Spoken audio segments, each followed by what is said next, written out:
ഹരേ രാമ രാമ രാമ ഹരേ ഹരേ ഹരേ കൃഷ്ണ കൃഷ്ണ കൃഷ്ണ ഹരേ ഹരേ ഹരേ രാമ രാമ രാമ ഹരേ ഹരേ ഹരേ കൃഷ്ണ കൃഷ്ണ കൃഷ്ണ ഹരേ ഹരേ ഹരേ രാമ രാമ രാമ ഹരേ ഹരേ ഹരേ കൃഷ്ണ കൃഷ്ണ കൃഷ്ണ ഹരേ ഹരേ ഹരേ രാമ രാമ രാമ ഹരേ ഹരേ ഹരേ കൃഷ്ണ കൃഷ്ണ കൃഷ്ണ ഹരേ ഹരേ ഹരേ രാമ രാമ രാമ ഹരേ ഹരേ ഹരേ കൃഷ്ണ കൃഷ്ണ കൃഷ്ണ ഹരേ ഹരേ ഹരേ രാമ രാമ രാമ ഹരേ ഹരേ ഹരേ കൃഷ്ണ കൃഷ്ണ കൃഷ്ണ ഹരേ ഹരേ ഹരേ രാമ രാമ രാമ ഹരേ ഹരേ ഹരേ കൃഷ്ണ കൃഷ്ണ കൃഷ്ണ ഹരേ ഹരേ ഹരേ രാമ രാമ രാമ ഹരേ ഹരേ ഹരേ കൃഷ്ണ കൃഷ്ണ കൃഷ്ണ ഹരേ ഹരേ ഹരേ രാമ രാമ രാമ ഹരേ ഹരേ ഹരേ കൃഷ്ണ കൃഷ്ണ കൃഷ്ണ ഹരേ ഹരേ ഹരേ രാമ രാമ രാമ ഹരേ ഹരേ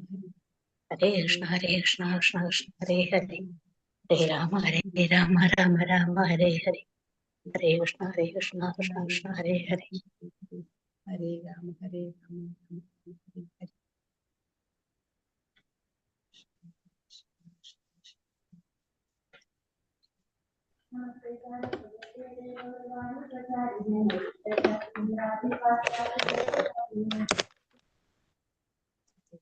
ഹരേ കൃഷ്ണ പ്രഭുജി. ഹരേ കൃഷ്ണ പ്രണാമം. ഹരേ കൃഷ്ണ. ഹരേ കൃഷ്ണ പ്രഭുജി. പ്രണാമം. ഹരേ കൃഷ്ണ. നമുക്ക് പ്രാർത്ഥനയിൽ കിടക്കാം. ഓം നമോ ഭഗവതേ വാസുദേവായ. ഓം നമോ ഭഗവതേ വാസുദേവായ. ഓം നമോ ഭഗവതേ വാസുദേവായ. നാരായണം നമസ്കൃത്യം നരം ചൈവ നരോത്തമം ദേവീം സരസ്വതീം വ്യാസം തതോ ജയമുദ്രയേത് നഷ്ടപ്രായേഷു ഭദ്രേഷു നിത്യം ഭാഗവത സേവയാ. ഭാഗവതേ ഉത്തമ ശ്ലോകേ ഭക്തിർഭവതി നഷ്ടഗീ മുഖം കരോതി വാചാലം പങ്കും ലംഘയതേ ഗിരിയത് കൃപതമഹം വന്ദേ പരമാനന്ദമാധവം ശ്രീഗുരുദീനധാരിണം ശ്രീചൈതന്യമീശ്വരം ജ്ഞാനതിമിരാന്തസ്യ ജ്ഞാനാഞ്ജലശലാകയാ ചക്ഷുർമിനിതമേന തസ്മൈ ശ്രീഗുരുവേ നമഃ. ശ്രീചൈതന്യം മനോഭീഷ്ടം സ്ഥാപിതം യേന ഭൂതലേ സ്വയം രൂപകഥാം മഹ്യം ദദാതി സഭാന്തികം. വന്ദേഹം ശ്രീഗുരു ശ്രീയുതപദകമലം ശ്രീഗുരും വൈഷ്ണവാംശ ശ്രീരൂപം സാഗരജാതം രഘുനാഥാനിതം തം സജീവം ശ്രീരാധാകൃഷ്ണപാദാൻ സഹനലളിതാ ശ്രീവിശാഖാനിം തം സ ഹേ കൃഷ്ണ കരുണാ സിന്ധു ദീനബന്ധോ ജഗത്പദേ ഗോപേശ ഗോപികാ കാന്ത രാധാ കാന്ത നമസ്തുതേ തപ്ത കാഞ്ചന ഗൗരാംഗി രാധേ വൃന്ദാവനേശ്വരി വൃഷഭാനുസുതേ ദേവി പ്രണമാമി ഹരിപ്രിയേ വാഞ്ച കൽപതരൂപേ ച കൃപാ സിന്ധിഭ്യവ ച പതിനാം ഭാവനേഭ്യോ വൈഷ്ണവേഭ്യോ നമോ നമോ. നമോ വിഷ്ണുപാദായ കൃഷ്ണപ്രഷ്ടായ ഭൂതലേ ശ്രീമദേ ഭക്തിവേദാന്ത സ്വാമിന്യതി നാമിനെ. നമസ്തേ സാരസ്വതേ ഗൗരവാണി പ്രചാരിണേ നിർവിശേഷ ശൂന്യവാദി പാശ്ചാത്യദേശധാരിണേ. ജയ ശ്രീകൃഷ്ണ ചൈതന്യ പ്രഭു നിത്യാനന്ദ ശ്രീ അദ്വൈത ഗദാധര ശ്രീവാസാദി ഗൗരഭക്തവൃന്ദ. ഹരേ കൃഷ്ണ കൃഷ്ണ കൃഷ്ണ ഹരേ ഹരേ. ഹരേ രാമ രാമ രാമ ഹരേ ഹരേ. ഹരേ കൃഷ്ണ കൃഷ്ണ കൃഷ്ണ ഹരേ ഹരേ. ഹരേ രാമ രാമ രാമ ഹരേ ഹരേ. ഹരേ കൃഷ്ണ കൃഷ്ണ ഹരേ ഹരേ. ഹരേ രാമ രാമ ഹരേ ഹരേ. ഹരേ കൃഷ്ണ പ്രഭുജി. പ്രഭാതിക്ക് ഗുരുദേവ് ജനം കൂടി വൈഷ്ണവ ഭക്തർക്ക് ചെയ്യും. ഹരേ കൃഷ്ണ. എല്ലാവർക്കും പ്രണാമം. ഹരേ കൃഷ്ണ. നമ്മള് ഇന്നലെ എത്രാമത്തെ 6-7 എത്ര വരെയായി സ്ലൈഡ്? 16ാമത്തെ സ്ലൈഡ് എടുക്കണം. 16ാമത്തെ സ്ലൈഡ് അല്ലേ? ഓക്കെ. താങ്ക് യു മന്ദ. 11ാമത്തെ ചാപ്റ്ററിലെ 16ാമത്തെ സ്ലൈഡ്. 16ാമത്തെ അല്ലേ? ക്വസ്റ്റ്യൻ ഡിസ്കസ് ചെയ്യില്ല. ക്വസ്റ്റ്യൻ നമുക്ക് നാളെ ഡിസ്കസ് ചെയ്താലോ? നാളെ ചെയ്യാം. എല്ലാവരും ഇന്നും കൂടെ നമുക്കൊരു സമയം ഉണ്ടല്ലോ, അപ്പൊ ഇന്നും കൂടെ എഴുതിട്ട് നാളെ നമുക്ക് ക്വസ്റ്റ്യൻ ആൻസർ ഡിസ്കസ് ചെയ്യാം.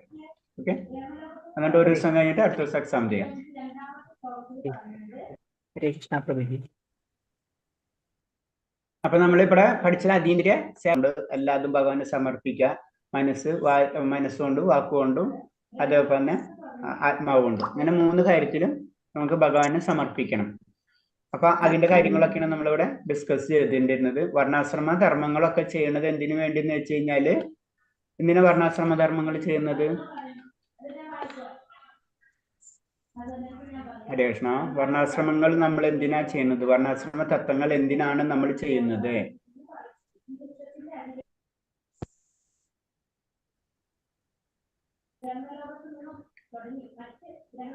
എന്തിനാ വർണ്ണാശ്രമങ്ങൾ നമ്മൾ ചെയ്യണം? ഇപ്പൊ നമ്മൾ പറയുന്നുണ്ടല്ലോ, ഒരു ക്ഷത്രിയനാണെങ്കിൽ ക്ഷത്രിയന്റെ ഡ്യൂട്ടി ചെയ്യണം, ബ്രാഹ്മണനാണെങ്കിൽ ബ്രാഹ്മണന്റെ ഡ്യൂട്ടി ചെയ്യണം. അപ്പൊ അവർക്ക് എല്ലാവർക്കും ഓരോരുത്തർക്ക് ആചാരങ്ങളുണ്ട്, അനുഷ്ഠാനങ്ങളുണ്ട്. അതൊക്കെ ചെയ്യണമെന്ന് കറക്റ്റായിട്ട് നമ്മളോട് പറഞ്ഞു തരുന്നുണ്ട്. അത് ശരിക്കും എന്തിനാണ് ചെയ്യുന്നത്? അതൊക്കെ ഭൗതിക ലോകം ആസ്വദിക്കാനും അവരവരുടെ ആഗ്രഹം അനുസരിച്ച് അതിന്റെ സംതൃപ്തന നടത്താനും പിന്നെ ഭഗവാനിലേക്ക് അടുക്കാനും അടുപ്പിക്കാൻ വേണ്ടി, ഭഗവാനിലേക്ക് അടുക്കാൻ വേണ്ടി, പഠിക്കാനും ഭഗവാനിലേക്ക് അടുക്കാനും വേണ്ടിയാണ് ചെയ്യുന്നത്.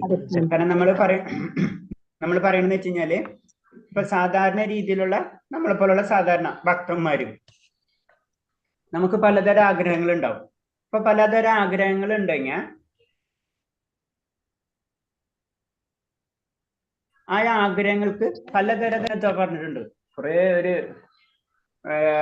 ഇന്ന ദേവതനെ, ഇപ്പൊ നമുക്ക് എന്താ പറയണ, സർവ്വ ഐശ്വര്യങ്ങൾ നേടണമെങ്കിൽ ബ്രഹ്മാവ്, അങ്ങനെ പ്രജാപതി, ഉമാദേവി, പരമശിവൻ, ഇങ്ങനെ പറഞ്ഞ് ലിസ്റ്റ് തന്നെ കൊടുത്തിട്ടുണ്ട്. നമുക്ക് എന്താണ് ആഗ്രഹം എന്ന് വെച്ചാൽ അതിനൊരു വലിയൊരു ലിസ്റ്റ് തന്നെ 2-3 ശ്ലോകത്തിൽ ക്ലിയർ ആയിട്ട് എഴുതിയിട്ടുണ്ട്. അതിന്റെ അപ്പുറത്തേക്ക് കടക്കുമ്പോഴാണ് നമ്മൾ എന്തായി മാറുന്നത്? ഭക്തനായിട്ട് മാറുന്നത്. അപ്പൊ ഇതെല്ലാതും എന്തിലേക്കാണ് കൊണ്ടുപോണത്? വർണ്ണാശ്രമ ധർമ്മങ്ങളാണെങ്കിലും ദേവതാ സങ്കല്പത്തിലൂടെ പോണെങ്കിലും നമ്മളെ ഭക്തനിലേക്ക് അടുക്കണം, ഭക്തനാവണം. ഭക്തനായില്ലെങ്കിൽ ഇതൊക്കെ വെസ്റ്റ്. അതാണ് ചുരുക്കം.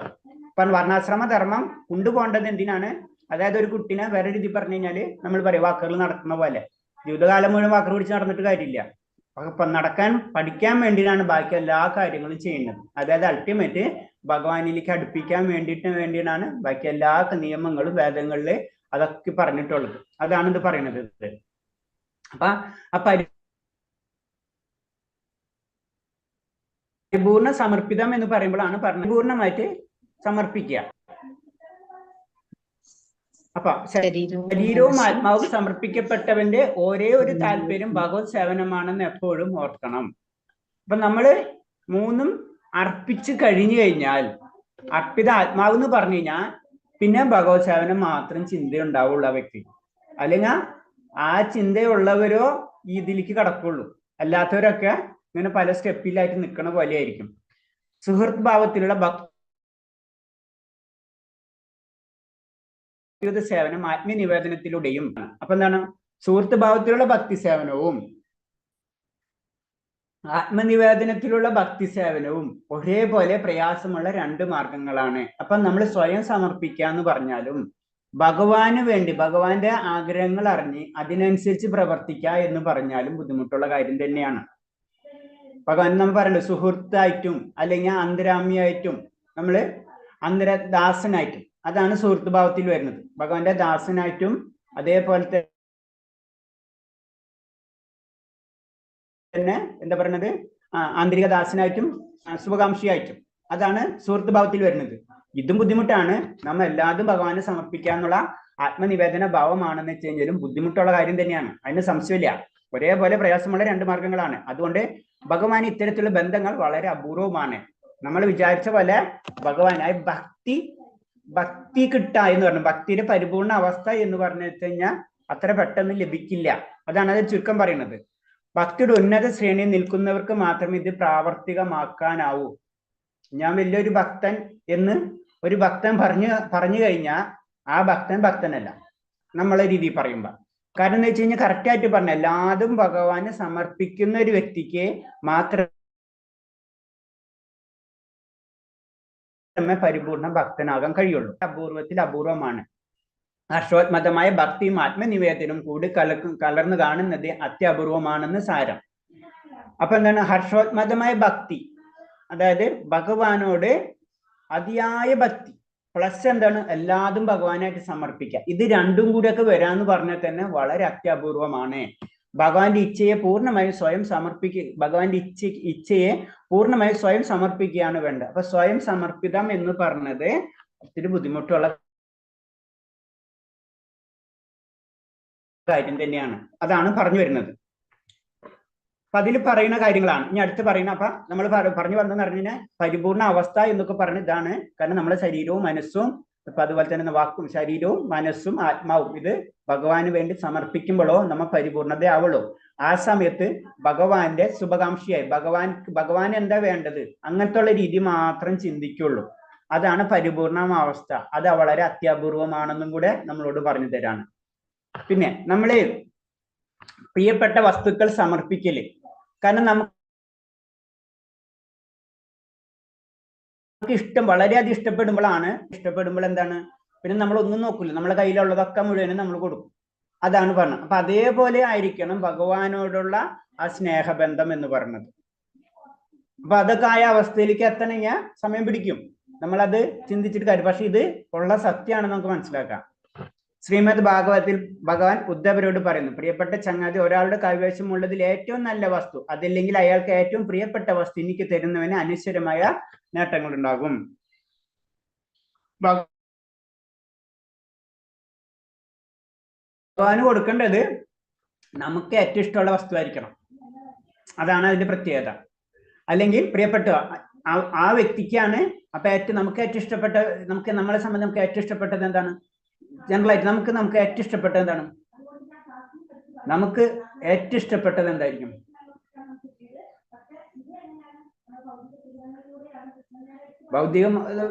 ഭൗതികമായിട്ട് പറയുമ്പോൾ പലതും പറയാൻ പറ്റും. ചിലർക്ക് നമ്മളെ തന്നെ അല്ലേ? കറക്റ്റ്. അതാണ് അതിന്റെ ആൻസർ അല്ലേ? അതാണ് പറഞ്ഞത്. അത് ഭഗവാൻ കൊടുക്കാൻ പറഞ്ഞത്. മനസ്സിലായില്ലേ? അപ്പൊ നമ്മളെ തന്നെയാണ് നമുക്ക് ഏറ്റവും ഇഷ്ടപ്പെട്ടത്. നമ്മുടെ ജീവനെ നമുക്ക് ഏറ്റവും ഇഷ്ടപ്പെട്ടിട്ടുള്ളൂ അല്ലേ? അത് ഭഗവാന് സമർപ്പിക്കുക. അതാണ് ചുരുക്കം. അരേ താങ്ക് യു മാതാജി. അതാണ് കറക്റ്റ് ആൻസർ. അതിന്റെ കൃഷ്ണന് വേണ്ടി എല്ലാ പ്രയത്നവും ചെയ്യൽ. ജീവിതത്തിന്റെ എല്ലാ മേഖലകളിലും ഭഗവാന്റെ സംതൃപ്തിക്ക് വേണ്ടി എങ്ങനെ പ്രവർത്തിക്കാമെന്ന് നാരദ പഞ്ചരാത്രത്തിൽ പറയുന്നുണ്ട്. അപ്പൊ നാം പറയുന്നത് നമ്മുടെ വേദങ്ങളിൽ തന്നെ വേദങ്ങൾ പോലെ തന്നെ സാഹിത്യങ്ങളാണ് പഞ്ചരാത്ര വിധി എന്നൊക്കെ പറഞ്ഞതൊക്കെ. ഇങ്ങനെ കുറെ ശാസ്ത്രങ്ങളുണ്ട്. ഇതിൽ തന്നെ കുറെ സെക്ഷൻസ് ഉണ്ട്. ഇതൊക്കെ നമ്മളിങ്ങനെ സമുദ്രം പോലെയാണ് കിടക്കുന്നത് നമ്മളെ സാഹിത്യങ്ങൾ. വേദസാഹിത്യങ്ങൾ ജനറലായിട്ട് പറഞ്ഞാലും ഇതിൽ ബയോളജി, പിന്നെ ബയോളജി എടുത്തു കഴിഞ്ഞാൽ മൈക്രോബയോളജി അങ്ങനെ പോകും. പിന്നെ അതിൻ്റെ ഉള്ള എത്ര സെക്ഷൻ ഇതെന്ന് പറഞ്ഞ പോലെ ഇതിങ്ങനെ സ്പ്രെഡായി എടുക്കണം. അപ്പൊ അതില് കുറെ വിഭാഗങ്ങള് എന്നൊരു വൈഷ്ണവ രീതിയിലേക്ക് പോകും, ചിലത് ശൈവ വിഭാഗത്തിൽ പോകും, അങ്ങനെ ശക്തി വിഭാഗത്തിൽ ഇങ്ങനെ പരന്ന് കിടക്കാണ്. അപ്പൊ അതിലെ ഒരു സെക്ഷനാണ് ഇത് പഞ്ചരാത്ര വിധി എന്ന് പറഞ്ഞ പഞ്ചരാത്ര സംഹിത എന്ന് നമുക്ക് വേണമെങ്കിൽ പറയാം. ആ പഞ്ചരാത്ര സംഹിത തന്നെ പല സംഹിതയുണ്ട്. അപ്പൊ അതിൽ പറയുന്നത് യഥാർത്ഥത്തിൽ ഭക്തിയുത സേവനത്തിൽ ഏർപ്പെട്ടിട്ടുള്ളവർ മതഗ്രന്ഥങ്ങളെ നിർദ്ദേശിച്ചിട്ടുള്ളവരും നിത്യജീവിതത്തിന് വേണ്ടിയുമായ എല്ലാത്തരം പ്രവർത്തികളും ചെയ്യണമെന്ന് അതിൽ വ്യക്തമാക്കുന്നു. അപ്പൊ പഞ്ചരാത്ര വിദ്യയിൽ പറയണാണ്. അപ്പൊ പഞ്ചരാത്ര വിദ്യയുടെ ബേസിലാണ് ശരിക്കും വൈഷ്ണവര് പൂജാ കർമ്മങ്ങൾ ചെയ്യുന്നത്. അതാണ് അതിന്റെ പ്രത്യേകത. അപ്പൊ അതിലിങ്ങനെ പറഞ്ഞിട്ടുണ്ട് ഇങ്ങനെ ചെയ്യണം. അപ്പൊ എല്ലാം നമ്മൾ ആ സിസ്റ്റമാണ് ഫോളോ ചെയ്യുന്നത്. അപ്പൊ അതിൽ തന്നെ കുറെ സംഹിതകളുണ്ട്. അതിലെ മെയിനായിട്ട് 1, 2 എനിക്ക് പേര് ഓർമ്മ വരുന്നില്ല. ആ സംഹിതയുടെ ബേസിൽ അപ്പൊ ജനറലായിട്ട് പറയുമ്പോൾ പഞ്ചരാത്ര. അപ്പൊ കുട്ടികളെ എവിടെ പഠിക്കുന്ന പറയണത് പോലെ BSc എന്ന് പറയണ പോലെ. പിന്നെ ഡീറ്റെയിൽ ആയിട്ട് ചോദിക്കുമ്പോൾ പറയും BSc എന്തോരം സയൻസ് അല്ലെ ഫിസിക്സ് കെമിസ്ട്രി എന്നൊക്കെ പറയുന്ന പോലെയാണ് ഈ പഞ്ചരാത്ര എന്ന് പറയുന്നത് ജനറലായിട്ട് പറയുമ്പോൾ. വേറെ ഒന്നുകൂടെ ജനറലായിട്ട് പറയുമ്പോൾ അവിടെ പഠിക്കുന്ന ഡിഗ്രിക്ക് പഠിക്കുന്ന പോലെ വേദങ്ങൾ. ഇതാണ് അതിന്റെ ഒരു ജനറലായിട്ട് ഡിവിഷൻ വരുന്നത്. ഉള്ളിലേക്കാണ്ട് പോകുന്നത്. അപ്പൊ അതിൽ പറയണത് അപ്പൊ അതിന്റെ ബേസിലാണ് നമ്മുടെ വൈഷ്ണവ രീതിയിലുള്ള എല്ലാ കാര്യങ്ങളും മുന്നോട്ട് പോണത്. യഥാർത്ഥ ഭക്തിയുത സേവനത്തിൽ ഏർപ്പെട്ടിരിക്കുന്നവർ മതഗ്രന്ഥങ്ങളെ നിർദ്ദേശിച്ചുള്ളവയും നിത്യജീവിതത്തിന് വേണ്ടിയുമായ എല്ലാത്തരം പ്രവർത്തികളും ചെയ്യണമെന്ന് അതിൽ വ്യക്തമാക്കി. അപ്പൊ നമ്മളെ നിത്യജീവിതത്തിൽ അത് ഞാൻ പറഞ്ഞത് നമ്മളെ സിസ്റ്റം, നമ്മളെ നിത്യജീവിതം നമ്മൾ അതിനനുസരിച്ച് സെറ്റ് ചെയ്യണം, അല്ലെങ്കിൽ അങ്ങനെ സെറ്റ് ചെയ്യണം. അപ്പൊ അതും പിന്നെന്താണ് ആ മതഗ്രന്ഥങ്ങളിൽ എന്താ പറഞ്ഞിട്ടുള്ളത് അത് നിത്യജീവിതത്തിൽ സെറ്റ് ചെയ്ത് അതിൽ നമ്മൾ മുന്നോട്ട് പോകണം. അപ്പോഴാണ് നമുക്ക് കൃഷ്ണന് വേണ്ടി പ്രയത്നിക്കാൻ പറ്റുള്ളൂ. അതിന്റെ മാർഗനിർദ്ദേശങ്ങളാണ്. നമുക്കിപ്പോ എറണാകുളത്തേക്ക് പോകണം എന്ന് പറഞ്ഞു കഴിഞ്ഞാല് എന്താ വെച്ചാൽ എറണാകുളത്തേക്ക് പോകണം, ഓക്കെ നമുക്ക് കിട്ടി. അപ്പൊ എന്താണ് ട്രെയിൻ ടിക്കറ്റ് എടുക്കണോ, അത് എപ്പോൾ എടുക്കണം, ഏത് ദിവസം എടുക്കണം, ഇതൊക്കെ അറിയണം. എന്നാലേ നമുക്ക് എറണാകുളത്തേക്ക് പോകാൻ പറ്റുള്ളൂ. എന്നതുപോലെ ഭഗവാനെ കിട്ടണം, എല്ലാതും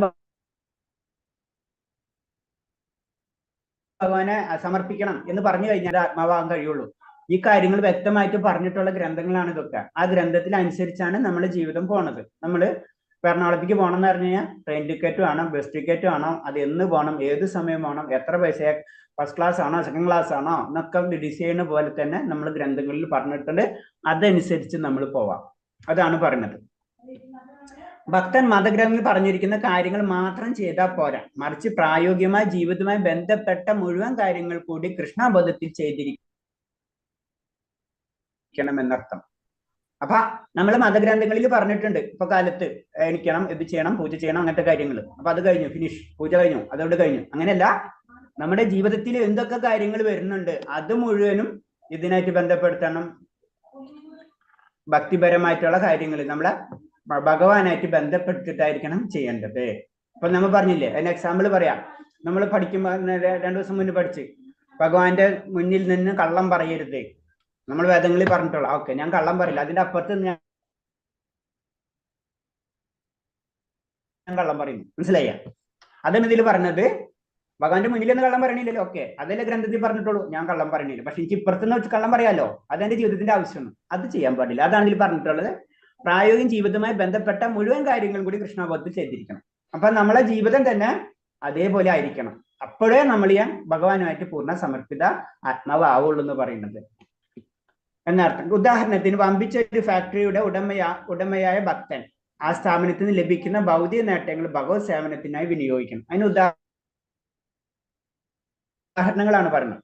ഒരു ഭക്തൻ എന്ന് പറയുമ്പോൾ ഭഗവാന് വേണ്ടിയാണ് എല്ലാ കാര്യങ്ങളും ചെയ്യുന്നത്. അപ്പൊ അതിൽ നിന്ന് ലാഭം കിട്ടി, അപ്പൊ അതെന്റെ പോക്കറ്റിലേക്ക് പോവാം, അതല്ല, അത് ഭഗവാന് വേണ്ടി ഉപയോഗിക്കണം എന്നാണ് ചുരുക്കം പറയുന്നത്. അപ്പൊ എല്ലാതും അതാണ്. നമ്മളിപ്പോ നമ്മളെ ഇസ്കോൺ ക്ഷേത്രങ്ങളിൽ പലവരും വർക്ക് ചെയ്യുന്നുണ്ട്. അവർ ജോലി ചെയ്യണം, കറക്റ്റ് ജോലി ചെയ്യണ പോലെ തന്നെ ജോലി ചെയ്യാണ്ട്. പക്ഷെ എന്താണ്, അതിൽ നിന്ന് അവരൊന്നും പ്രതീക്ഷിക്കണില്ല, അത് ചെയ്യുന്നത് ഭഗവാന് വേണ്ടിയാണ്. അതാണ് പ്രത്യേകത. അങ്ങനെ ആയിരിക്കണം. അപ്പൊ അവരാണ് ശരിക്കും എന്താണ് ഭക്തിയുത സേവനം ചെയ്യുന്നവര്. അവർ അത്യാവശ്യ കാര്യങ്ങൾക്ക് ചെയ്യാൻ വേണ്ടി വേണം. അത് രൂപഗോസ്വാമി പറഞ്ഞിട്ടുള്ള നമുക്കറിയാം, 25%, 25%, 50% എന്നുള്ള ലെവലില് നമ്മുടെ ജീവിതം മുന്നോട്ട് കൊണ്ടുപോകണം. അപ്പൊ എല്ലാ കാര്യങ്ങളും ഭഗവാന്റെ കാര്യങ്ങൾക്ക് വേണ്ടി ഉപയോഗിക്കുക, അല്ലെങ്കിൽ ഭഗവാനെ ബന്ധപ്പെടുത്തി ഉപയോഗിക്കുക. അതാണ് ഒരു വൈഷ്ണവൻ ചെയ്യേണ്ടതെന്ന് പറഞ്ഞു തരാണ് നമുക്ക്. അപ്പൊ അങ്ങനെ ചെയ്തു പോയി കഴിഞ്ഞാലോ നമ്മൾ അൾട്ടിമേറ്റ് പോയിന്റിലേക്ക് എത്തുള്ളൂ.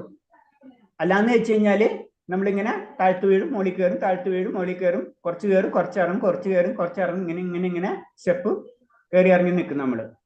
അപ്പൊ സമർപ്പിത ആത്മാവാകൽ,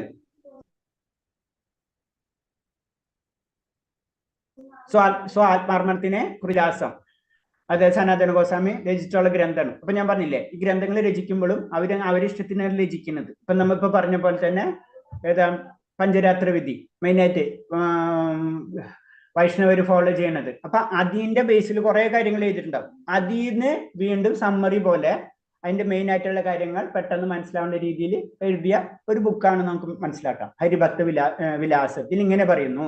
അപ്പൊ അത് ഇൻഡയറക്റ്റ് രീതിയിലുള്ള കാര്യമായിരിക്കും, അത് പഞ്ചരാത്ര വിധിയിലുള്ള കാര്യമായിരിക്കും.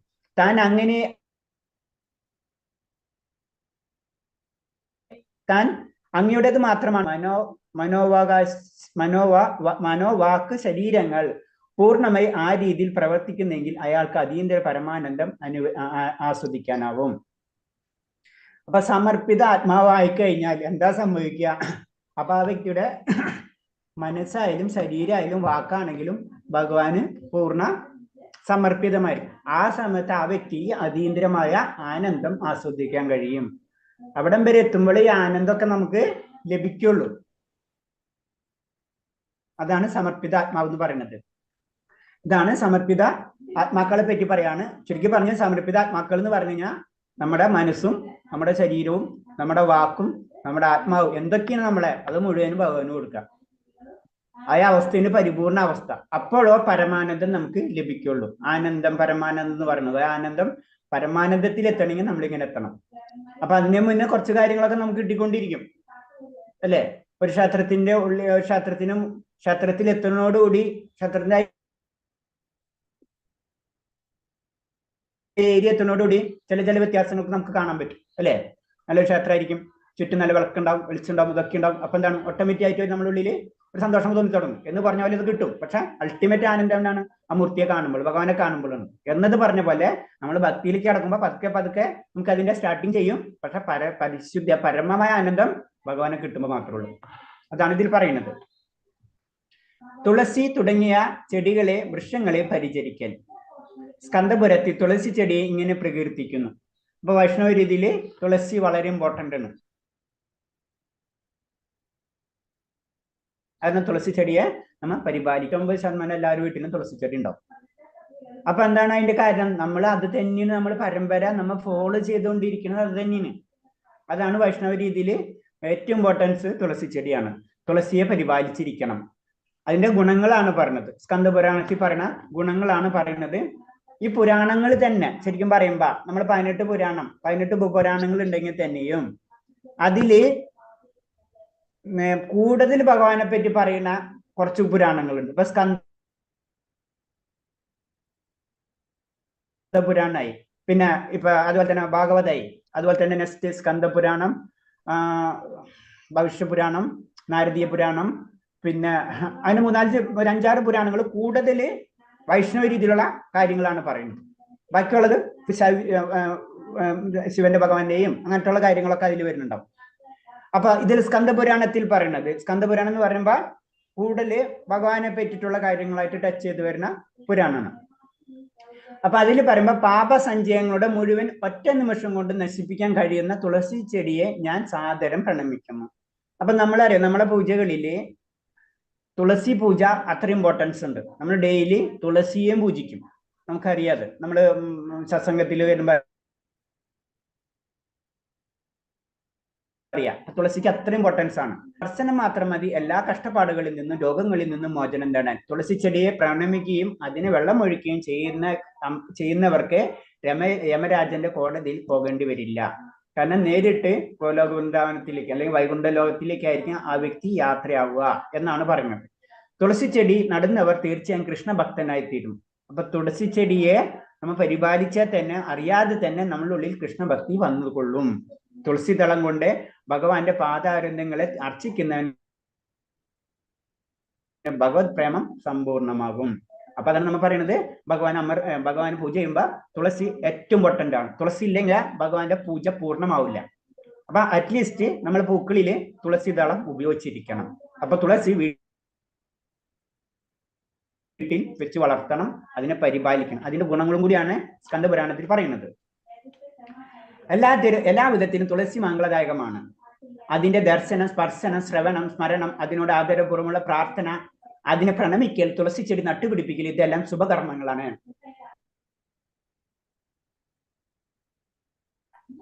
തുളസി വൃന്ദാവനം തന്നെയാണ് നമ്മ പറയാം അല്ലേ? വൃന്ദാവനം അല്ലേ? വൃന്ദര എന്താണ് അർത്ഥം? തുളസി അല്ലേ? അല്ലെ? അപ്പൊ ശരിക്കും പറയണത് തുളസിക്കുള്ള ഇമ്പോർട്ടൻസ് പറയണെന്ന് വെച്ച് കഴിഞ്ഞാല് ഭഗവാനും രാധയും തമ്മിലുള്ള ലീലകൾ ഉണ്ടല്ല, ആ ലീലയ്ക്കുള്ള കാര്യങ്ങൾ മുഴുവൻ അറേഞ്ച് ചെയ്ത് കൊടുക്കുന്നത് തുളസി റാണി എന്നാ പറയുന്നത്. അത്ര ഇമ്പോർട്ടൻസ് അല്ല. എല്ലാത്തിനും കൺട്രോളർ, അത് ആ പ്രോഗ്രാം കോർഡിനേറ്റർ എന്ന് പറയില്ലേ ശരിക്കും പറഞ്ഞു കഴിഞ്ഞാൽ, അത് തുളസി റാണി എന്നാ പറയുന്നത്. അപ്പൊ അത്രയും ഇമ്പോർട്ടൻസ് ആയിരിക്കുന്നുണ്ട് തുളസി. അപ്പൊ തുളസി ഇല്ലെങ്കിൽ ഒന്നും പരിപൂർണമായിട്ട് നടക്കില്ല. അതാണ് തുളസിയുടെ ഇമ്പോർട്ടൻസ്. അപ്പൊ തുളസി മഹാറാണിയെ നമ്മൾ എന്ത് ചെയ്യണം? സ്മരിക്കണം, അപ്പൊ അതിനെ സ്പർശിക്കണം, തുളസി മഹാറാണിയുടെ കീർത്തനങ്ങൾ ശ്രവിക്കണം, ഇതൊക്കെ ചെയ്യണം. ആദരോടെ പ്രാർത്ഥിക്കണം, പിന്നെ നട്ടുപിടിപ്പിക്കണം. ഇതൊക്കെ ശുഭകർമ്മങ്ങളാണ്. ഇപ്പറഞ്ഞ ഏതെങ്കിലും ചെയ്യുന്നവന് എക്കാലം വൈകുണ്ഠ ലോകങ്ങളിൽ കഴിയാൻ സാധിക്കും എന്ന് സ്കന്ദപുരാണം പറയുന്നു. അപ്പൊ സ്കന്ദപുരാണത്തില് പറയാണ് അങ്ങനത്തെ ഉള്ള വ്യക്തി വൈകുണ്ഠത്തിൽ പ്രാപിക്കും. അതേപോലെ തന്നെ യമരാജന്റെ കോടതി കയറേണ്ടി വരില്ല. ഇങ്ങനെ എല്ലാ ഗുണങ്ങളും എന്തിനും തുളസി ചെടി നട്ടു വളർത്തണം ശരിക്കും പറഞ്ഞു കഴിഞ്ഞാൽ. അത് അതിന് ഡെയിലി വെള്ളം ഒഴിക്കുക, പൂജ ചെയ്യാൻ പറ്റണമെങ്കിൽ പൂജ ചെയ്യുക, അറ്റ്ലീസ്റ്റ് നമ്മൾ വളർത്തിയിരിക്കണം. അതാണ് അതിൽ പറഞ്ഞു വരുന്ന പോയിന്റ്. ഹരേ കൃഷ്ണ. ഇത്രയും പറഞ്ഞല്ലോ എന്തെങ്കിലും ഉണ്ടോ? ഒരു സെക്കൻഡ്, ഞാൻ ഇതുകൊണ്ടൊന്ന് പറഞ്ഞുതരാം. ഇതിന്റെ ഒരു സമ്മറി ഉണ്ടാക്കിയിട്ടുണ്ട്. ഭക്തിരസാമൃത സിന്ധു ഇതിലെന്താണ്? ഭക്തിമാർഗത്തിന്റെ സേവനങ്ങളും സമർപ്പണവും.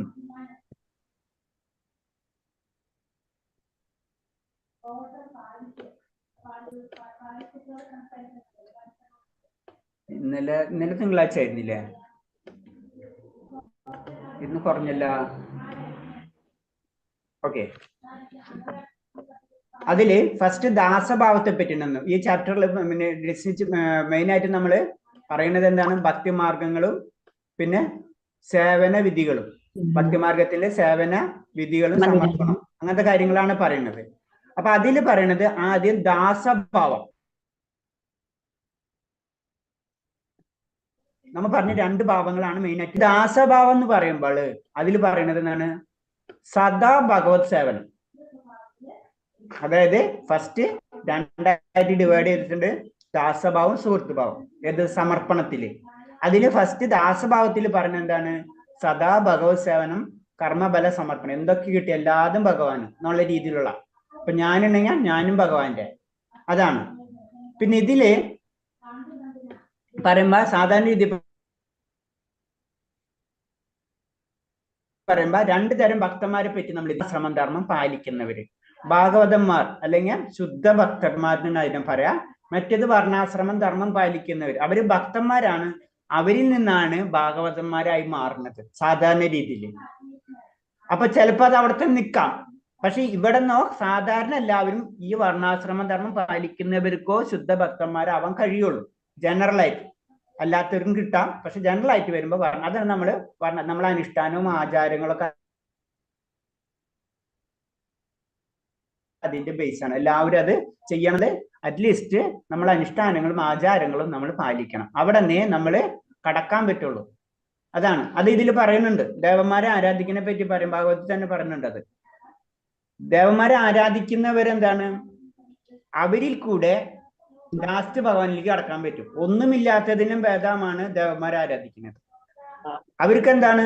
അറ്റ്ലീസ്റ്റ് അതിൽ കൂടി നമുക്ക് ഭഗവാനിലേക്ക് കടക്കാൻ കഴിയും. പക്ഷെ അതല്ല സിസ്റ്റം. പക്ഷെ എന്നിരുന്നാലും ഭാഗത്തിൽ അത് ക്ലിയർ. നമുക്ക് ഡയറക്റ്റ് കടക്കാം, പക്ഷെ സാധാരണ ജനങ്ങൾക്ക് പറ്റാത്ത കാരണം കൊണ്ട് എന്താണ് വർണ്ണാശ്രമ ധർമ്മത്തിൽ കൂടെ കടക്കണം. അപ്പൊ അതും പറ്റാത്ത കാരണം കൊണ്ടാണ് ഇപ്പൊ എന്താ ചെയ്യുന്നത്? നമ്മൾ എന്താ ചെയ്യേണ്ടത്? അറ്റ്ലീസ്റ്റ് ഭഗവാന്റെ നാമം ജപിക്കുക. അറ്റ്ലീസ്റ്റ് നമ്മൾ അതെങ്കിലും ചെയ്യണം എന്ന് പറഞ്ഞിട്ടുള്ള പോയിന്റിലേക്ക് ചൈതന്യ മഹാപ്രഭു കൊണ്ടുവരുന്നത്. നമ്മൾ ആ സിസ്റ്റം നോക്കിക്കഴിഞ്ഞാല് ബുദ്ധമതം കഴിഞ്ഞു, പിന്നെ ശങ്കരാചാര്യർ വന്നു, പിന്നെ അത് നമ്മളെ വേദങ്ങള്, പിന്നെ നമ്മൾ ജനറൽ സയൻസ് പരമായിട്ട് നോക്കിക്കഴിഞ്ഞാൽ വേദങ്ങള്, അത് കഴിഞ്ഞിട്ട് ബുദ്ധമതം വന്നു, ബുദ്ധമതം ശങ്കരാചാര്യർ വന്നു, പിന്നെ ഭക്തി പ്രസ്ഥാനം മുഴുവനും വരാണ്. അപ്പൊ ശരിക്കും ലാസ്റ്റ് ഭക്തിയിലേക്ക് എല്ലാവരെയും കൊണ്ടുപോകാണ് ചെയ്യുന്നത്. വേദത്തിനെ പുനർജീവിക്കുകയാണ്. വേദത്തിന്റെ പ്രശ്നങ്ങൾ ആദ്യമുള്ള കാരണം കൊണ്ട് അഹിംസ വന്നു ബുദ്ധന്റെ. അത് കഴിഞ്ഞിട്ട് അതില്ലാതെ വിട്ടുകളഞ്ഞു, ഒന്നുമില്ല, ശൂന്യവാദം വന്നു. അതിൽ നിന്നാണ് പിന്നെ ഇല്ല ശക്തി ഉണ്ട് എന്ന് പറഞ്ഞ മായാവാദം വരുന്നത്, അല്ലാതെ അദ്വൈത സിദ്ധാന്തം വരുന്നത്. അവിടെ നിന്ന് വീണ്ടും ഇല്ല, അതിൻ്റെ ഉള്ളിൽ ഭഗവാൻ ഉണ്ടെന്ന് തെളിയിക്കാണ് ഇവിടെ വരുന്നത്. ഇവിടെ വരുന്നത് ഭക്തി പ്രസ്ഥാനത്തിൽ വരുന്നത്. ആൾവാറൊക്കെ അതിൽ നിന്ന് വരുന്ന സെഷൻസ് ആണ്. അപ്പൊ അതിലും ഒരാളും ഭഗവാൻ, ഇപ്പൊ ശങ്കരാചാര്യർ ഭഗവാൻ ഇല്ല എന്നല്ല പറയുന്നത്. എന്താണ് അത്? ഭഗവാനെ പൂജിക്കാൻ തന്നെയാണ് പറയുന്നത്. പക്ഷെ എന്താണ്? സാധാരണ ജനങ്ങൾക്ക് മനസ്സിലാവാത്ത കാരണം കൊണ്ട് ഓരോ സമയത്തും ഓരോ തരത്തിലുള്ള ജനങ്ങളായിരിക്കും. അതിനനുസരിച്ചുള്ള ക്ലാസ്സസാണ് കൊടുക്കുക. നമ്മളിപ്പോ നമ്മളെ ക്ലാസ്സിൽ പഠിക്കുന്ന സമയത്ത് നമ്മൾ സെക്ഷൻ ആയിട്ടിരിക്കും. ABCD. എക്ക് പറഞ്ഞു കൊടുക്കണ പോലെ ആയിരിക്കില്ല ഡി ലെവലിലുള്ള കുട്ടികൾക്ക് പറഞ്ഞു കൊടുക്കാം. എന്നത് പറയാം ഓരോ കാലഘട്ടത്തിൽ ഓരോ ആചാര്യന്മാർ ഇങ്ങനെ വന്നു പോയിക്കൊണ്ടിരിക്കും. അവരൊക്കെ ഭഗവാന്റെ പ്രതിനിധികളാണ്. അപ്പൊ പറഞ്ഞത് നമ്മൾ ഈ വർണ്ണാശ്രമ ധർമ്മം ഇപ്പോഴത്തെ കാലത്ത് അതുമില്ല. നമ്മൾ ഏത് വർണ്ണാണെന്നോ നമ്മൾ ഏത് കുലമാണെന്നോ നമ്മൾ എന്താ ചെയ്യേണ്ടതെന്ന് നമുക്കറിയില്ല. ആ അവസ്ഥയില്ല. അതാണ് ഇവിടെ ചൈതന്യ മഹാപ്രഭു അല്ലെങ്കിൽ ഭക്തി പ്രസ്ഥാനത്തിൽ വന്നിട്ട് ഭക്തിയിലേക്ക് കടക്കാൻ പറഞ്ഞത് അറ്റ്ലീസ്റ്റ്. പിന്നെ അതീന്ദ്രിയമായിട്ടുള്ള സ്വഭാവത്തെ പറ്റി പറയാണ്. അതീന്ദ്രിയമായിട്ടുള്ള സ്വഭാവം എന്ന് പറയുമ്പോൾ നമ്മൾ എന്താണ്? നമ്മുടെ മനസ്സുകൊണ്ടും വാക്കുകൊണ്ടും പിന്നെ ശരീരം കൊണ്ടും എല്ലാം കൊണ്ടും ഭഗവാനെ സേവിക്കുക. അതാണ് അതീന്ദ്രിയമായിട്ട് നമ്മുടെ സ്വഭാവം എന്ന് പറഞ്ഞു കഴിഞ്ഞാല് അതീന്ദ്ര അവസ്ഥയിലേക്ക് എത്തി കഴിഞ്ഞാൽ പിന്നെ നമ്മുടെ മനസ്സും അതാണ് അതീന്ദ്രിയ സ്വഭാവം. നമ്മുടെ സ്വഭാവം ശരിക്കും അതാണ്. സേവനത്തിനുള്ള ആഗ്രഹം, എപ്പോഴും ഭഗവാനെ സേവിക്കുക. അതിന്റെ ഒരു അംശം നമ്മളിലുള്ളത് കാരണം കൊണ്ടാണ് നമ്മള് എല്ലാവരും സേവിക്കാൻ നടക്കുന്നത്. നമ്മൾ നോക്കിക്കഴിഞ്ഞാൽ അറിയാം, നമ്മള് ഒന്നില്ലെങ്കിൽ ആരെങ്കിലുമൊക്കെ നമ്മൾ സേവിച്ചുകൊണ്ടിരിക്കും. അത് നമ്മുടെ സ്വഭാവം അതാണ്. ഭഗവാന് കിട്ടിയില്ലെങ്കിൽ നമ്മള് അപ്പുറത്തുള്ളവരെ സ്നേഹിക്കും. ആരെങ്കിലുമൊക്കെ നമ്മൾ സേവിച്ചുകൊണ്ടിരിക്കും. അതാണ് അത് അതീന്ദ്രിയ സ്വഭാവം. ഇനി സുഹൃത്ത് ഭാവത്തിൽ പറയുന്നത് ഇതുപോലെ തന്നെ 2 തരമുണ്ട്. നമ്മൾ പറഞ്ഞതാണത് ശുഭകാംക്ഷിയായി പ്രവർത്തിക്കല്, പിന്നെ അന്തരംഗ ദാസനായി പ്രവർത്തിക്കല്. 2 തരത്തിൽ ശുഭകാംക്ഷിയാവാ, അന്തരംഗ ദാസനാവാ. അങ്ങനെ സുഹൃത്ത് ഭാവത്തിൽ തന്നെ 2ആയിട്ട് തിരിച്ചിരിക്കണേ. നമ്മൾ പറഞ്ഞാണ് അന്തരംഗ ദാസനും ശുഭകാംക്ഷിയും. ശുഭകാംക്ഷി എന്ന് പറഞ്ഞാൽ ഭഗവാന് വേണ്ടിയിട്ടുള്ള കാര്യങ്ങൾ അത് മാത്രം ചിന്തിക്കും. ഭഗവാൻ വേണോ അല്ലെങ്കിൽ ഭഗവാന് പൂക്കളാണോ വേണ്ടത്, അതിനെപ്പറ്റി മാത്രം ചിന്തിച്ച് നടക്കാം. അപ്പൊ അതിന് വേണം. അപ്പൊ ഭഗവാന്റെ കാര്യം, ഇപ്പൊ ക്ഷേത്രം പണിയണോ എന്നൊക്കെ ഉള്ള രീതി ഒക്കെ അങ്ങനത്തെ. അത് ഭഗവാന്റെ സ്വകാംക്ഷി. അന്തരംഗദാസൻ ഭഗവാൻ പറയുന്നത് കേൾക്കാൻ കാത്തിരിക്കുന്നു, അത് ചെയ്യാൻ വേണ്ടി. അതാണ് അന്തരംഗദാസൻ. അതാണ് ശരിക്കും സുഹൃത്ത് ഭാവത്തിൽ വരുന്നെന്ന് പറയുന്നത്. അതിന്റെ ഉദാഹരണങ്ങൾ പറയാണ്. ഗീതരഹസ്യം പ്രചരിപ്പിക്കുന്നവർ ദ്രൗപദിയും പാണ്ഡവരും. അപ്പൊ അവർക്ക് ഈ അന്തരംഗദാസത്തിൽ വരുന്നതാണ് ദ്രൗപദിയും പാണ്ഡവരും. ഗീതരഹസ്യം പ്രചരിപ്പിക്കുന്നത് നമുക്ക് വേണമെങ്കിൽ ശുഭകാംക്ഷി പ്രവർത്തിക്കുന്നവർ വേണമെങ്കിൽ പറയാം. ഭഗവാന് വേണ്ടി നമ്മളെ കൊണ്ടാവുന്ന കാര്യങ്ങൾ നമ്മൾ ചെയ്യുന്നത്. പിന്നെ സർവ്വതും സമർപ്പിക്കല്, എല്ലാതും ഭഗവാന് സമർപ്പിക്കുക എന്നുള്ള ഒരു ആശയം.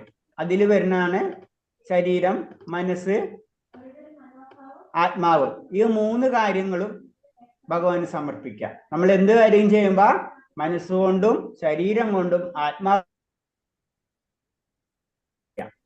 അതാണ് ആത്മനിവേദനം എന്ന് പറയുന്നത്. അതിലെ ആശയങ്ങൾ പറഞ്ഞത് ഏതാണ്? ആത്മനിവേദനം എന്ന് പറയുമ്പോ എന്താണ്? ഭഗവാന്റെ പൂർണ്ണ സംരക്ഷണം നമുക്ക് ലഭിക്കും. നമ്മളൊരു പറഞ്ഞില്ലേ, വിറ്റ ഒരു മൃഗത്തെ പോലെയാണ്. യജമാനൻ എന്ത് പറയണത്, യജമാനൻ എന്ത് ചെയ്യുന്നത് അത് സഹിച്ചേ പറ്റൂ എന്നത് പറഞ്ഞ പോലെ. അതാണ് എല്ലാതും സമർപ്പിക്കുന്ന ഒരവസ്ഥ. അതില് യമുനാചാര്യന്റെ പ്രാർത്ഥന ആയാലും ഭക്തി വിനോദ് ഠാക്കൂറിന്റെ ഗീതമാണെങ്കിലും സെയിം തന്നെ. എല്ലാതും ഭഗവാനെ സമർപ്പിച്ചിരിക്കുക എന്നുള്ള ഒരു ആശയമാണത്. അടുത്തത് വരുന്നത് ഭക്തിയുത പ്രവർത്തനങ്ങൾ. നമ്മള് ആക്ഷൻസ് നമ്മൾ പറഞ്ഞില്ലേ, പഞ്ചരാത്ര വിദ്യ അനുസരിച്ച് കാര്യങ്ങൾ ചെയ്യുന്നത്. അപ്പൊ അതിനു വേണ്ടിയിട്ടുള്ളതാണ് നമ്മൾ പ്രിയപ്പെട്ട വസ്തുക്കൾ ഭഗവാന് സമർപ്പിക്കുക, കൃഷ്ണന് വേണ്ടി പ്രയത്നിക്കുക, പിന്നെ തുളസി പരിചരണം. ഇതൊക്കെ എന്താണ്? പ്രവർത്തനങ്ങളാണ്. നമ്മളെ ആക്ഷൻസ്, നമ്മൾ ചെയ്യേണ്ട കാര്യങ്ങളാണ്. ഇങ്ങനൊക്കെ ചെയ്യുമ്പോഴോ നമ്മൾ എന്താണ് മുകളിലേക്ക് ഉയരുള്ളൂ. ഭഗവാന് നമുക്ക് ഇഷ്ടപ്പെട്ട വസ്തുക്കൾ ഭഗവാന് സമർപ്പിക്കാം.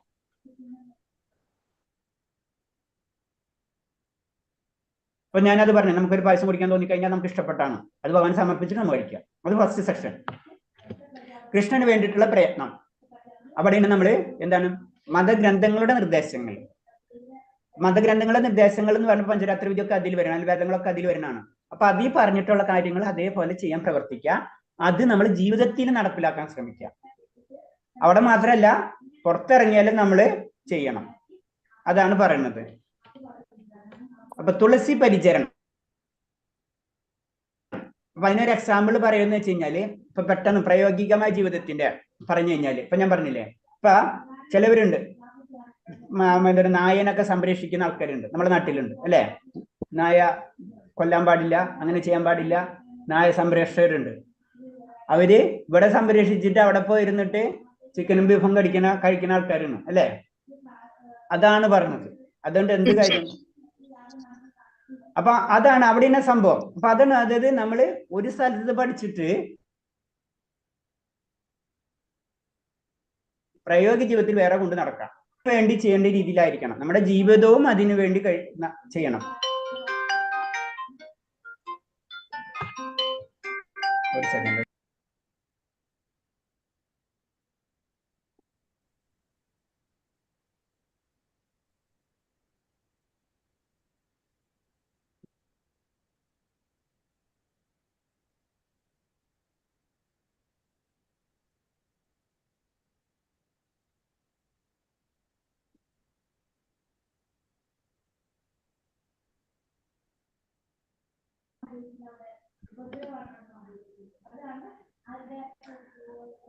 പ്രായോഗിക ജീവിതത്തിന്റെ കാര്യങ്ങളാ പറയുന്നത്. അപ്പൊ നമ്മള് മതഗ്രന്ഥങ്ങളിൽ പറഞ്ഞിട്ടുള്ളത് ഞാൻ പറഞ്ഞില്ലേ, ഭഗവാന്റെ മുന്നിൽ നിന്ന് കള്ളം പറയാൻ പാടില്ല, എന്നാൽ ശരി എനിക്ക് അപ്പുറം നിന്ന് കള്ളം പറഞ്ഞൂടെ, അതാണ് പറഞ്ഞത്. അങ്ങനത്തെ കാര്യങ്ങൾ ചെയ്തുകൊണ്ട് കാര്യമില്ല. അതാണ് അത് ജീവിതത്തിലും കൂടി അത് പകർത്തണം. അങ്ങനെ വരുമ്പോഴോ നമ്മളെ ഭക്തിയുത സേവനത്തിന്റെ പരിപൂർണ അവസ്ഥയിലേക്ക് നമ്മൾ എത്തുള്ളൂ എന്ന് പറയുന്നത്. ഇമ്പോർട്ടന്റ് ആയിട്ടുള്ള ഒരു കാര്യമാണ് തുളസിയെയും പരിചരിക്കുക എന്നുള്ളത്.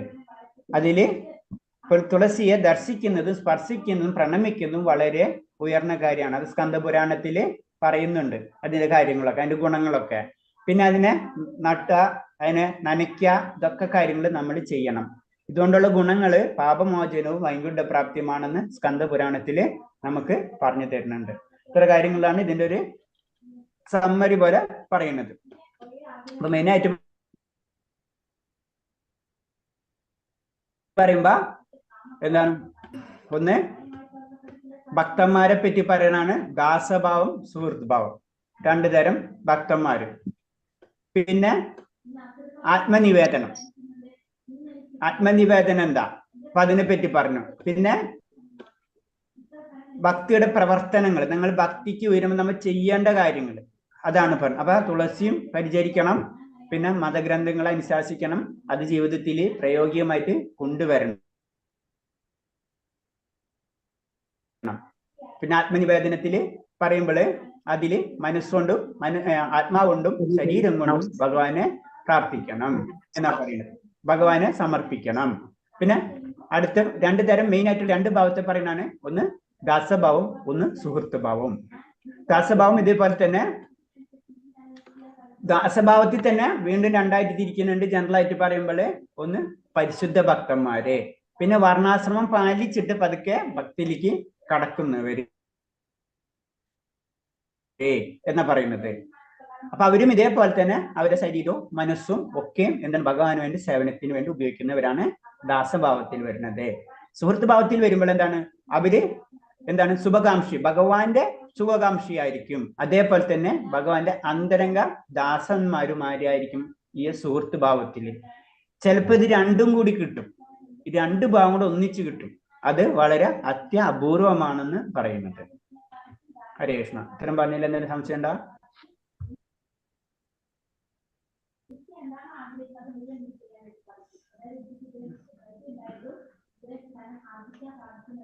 ക്ലിയർ ആണോ?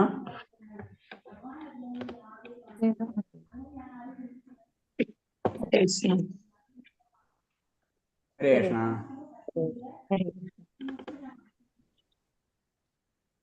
ഇനി നമുക്ക് 12ാമത്തെ അധ്യായത്തിൽ കിടക്കാം.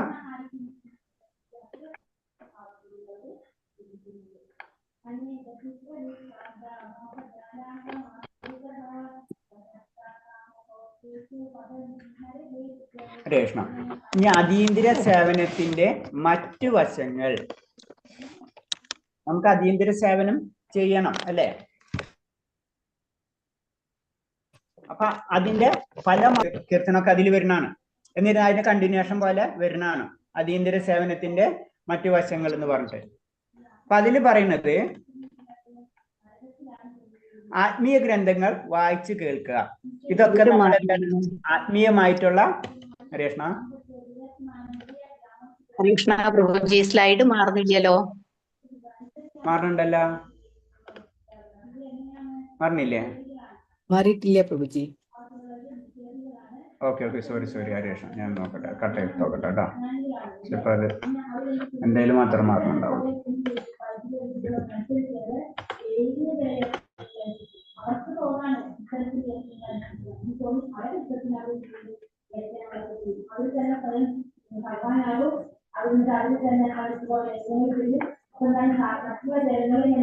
ഓക്കെ, ഇപ്പൊ മാറണില്ലേ?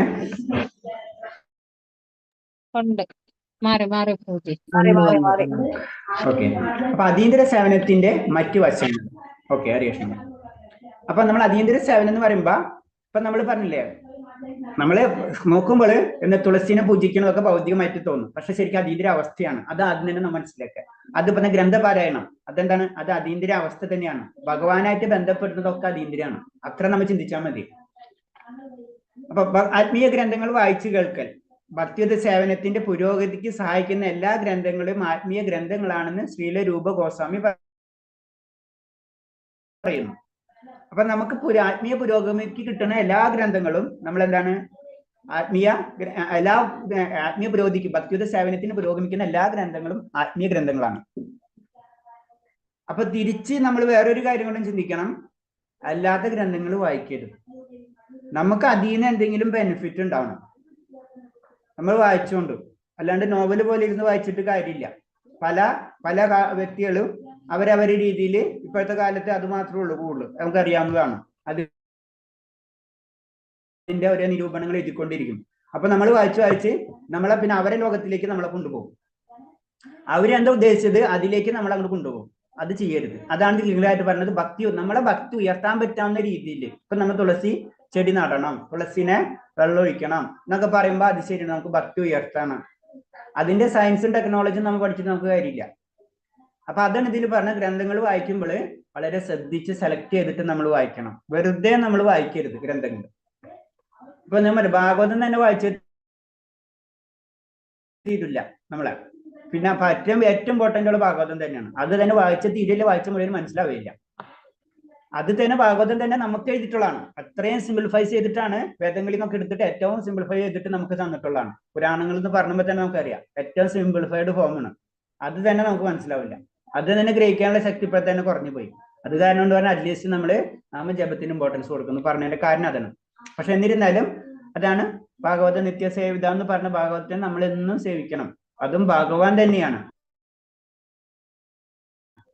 രാമായണം, മഹാഭാരതം, പുരാണങ്ങൾ, ഉപനിഷത്തുകൾ, വേദങ്ങൾ തുടങ്ങിയവയും അവയെ അടിസ്ഥാനമാക്കി രചിച്ചിട്ടുള്ളതുമാണ് ആത്മീയ ഗ്രന്ഥങ്ങൾ എന്ന് ശ്രീല മധ്വാചാര്യർ പറയുന്നു. നമ്മുടെ പരമ്പരയിലെ സ്റ്റാർട്ടിങ് മധ്വാചാര്യർ എന്ന് വരുന്നത്. മധ്വാചാര്യർ തന്നെ പറയാണ് എന്താണ്, മഹാഭാരതമായാലും പുരാണം, രാമായണം ഇതൊക്കെ വേദങ്ങൾ, ഉപനിഷത്തുകൾ അവയെ അടിസ്ഥാനമാക്കിയിട്ട് രചിച്ചിട്ടുള്ള ഗ്രന്ഥങ്ങൾ. അടിസ്ഥാന ഗ്രന്ഥങ്ങൾ എന്ന് പറഞ്ഞ ഇതൊക്കെയാണ്.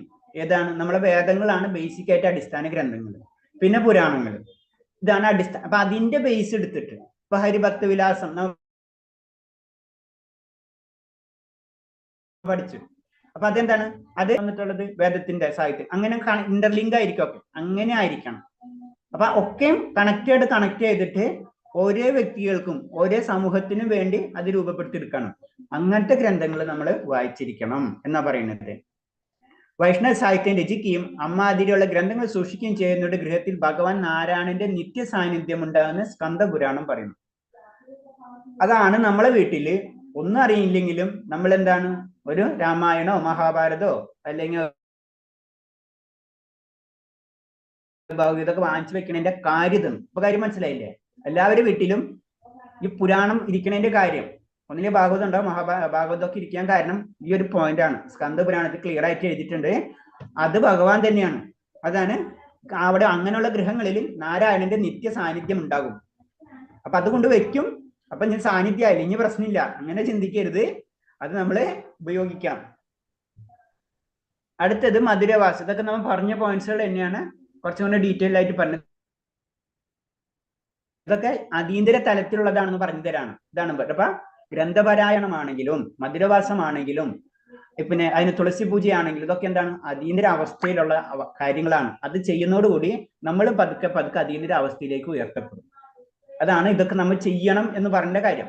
മധുരവാസം, ക്ഷേത്രദർശനം. മധുരവാസത്തെ കുറിച്ച് വരാഹപുരാണത്തിലെ കോട്ടിങ്ങ പറയണത് ഭൂമിയിലെ മനുഷ്യർ. അപ്പൊ ഞാൻ പറഞ്ഞ വൈഷ്ണവ പുരാണങ്ങളിൽ വരുന്നതാണ് വരാഹപുരാണം, മത്സ്യപുരാണം, ഇതൊക്കെ ആ സെക്ഷനിൽ വരുന്നതാണ്. പുരാണങ്ങളെ തന്നെ പലതായിട്ട് തിരിച്ചിട്ടുണ്ട് ജനറലായിട്ട്.